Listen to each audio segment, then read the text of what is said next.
კი, ანუ იქ აქციაზე, როდესაც ვიყავით, უკვე სადღაც დილის საათები იყო, როდესაც უმეტესი ხალხი უკვე სახლში მიდიოდა ნელ-ნელა და მაგდროს უკვე როცა ცოტა ადამიანი დარჩა აქციაზე, მაშინ გადაწყვიტეს სავარაუდოდ ეს ადამიანები ალყაში მოექცია და სასტიკად გასწორებული იყვნენ იმათ, ვინც ესე ბოლომდე იყვნენ აქციაზე დარჩენილები, მეც მოვყევი მათ შორის, უკვე მეც სახლისკენ მოვდიოდი, როცა ეს ყველაფერი მოხდა.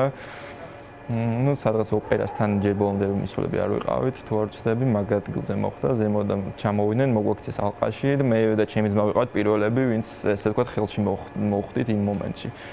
თუმცა ვიცი ადამიანები, ვინც ჩემთან ერთად მოდიოდნენ, რომლებმაც გაასწრეს, მაგრამ თქვეს, რომ წინაც ანუ იქ რო გაგვესწრო ჩვენ, იქაც ალყა გქონდათ მოქცეული, ანუ ფიზიკურად არ იყო არანაირი გასაქცევი გზა, რომ ადამიანი აქციიდან წასულიყო მშვიდობიანად, როდესაც უკვე აქცია სრულდებოდა ზუსტად იმ მომენტში.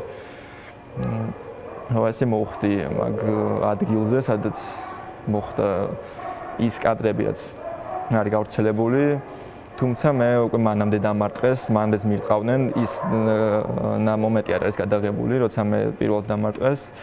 დაიწყეს მერე გადაღება, როცა ხედავდნენ როგორ იგირტყამდნენ და მოხდა ეს მოკლება. კი, ანუ მე მაგ მომენტში უკვე გათიშული ვიყავენ. მე მანამდე მახსოვს რომ დამარტყეს, გარშემო ყველა მხრიდან მირტყავდნენ სპეცრაზმელები და უკვე კადრიაც არის, უკვე ნარტყამი აქვს, უკვე რაღაცა გაშლილები არიან სხვა ადგილზე, რაღაცა ხედავენ, რაღაცა თავს წეოდნავ და კიდევ ერთი ჯერ ქუსლს მირტყავს და მე მეორე ფეხს ამატებს. ძიმე მოტეხილობები გქონდა ხო?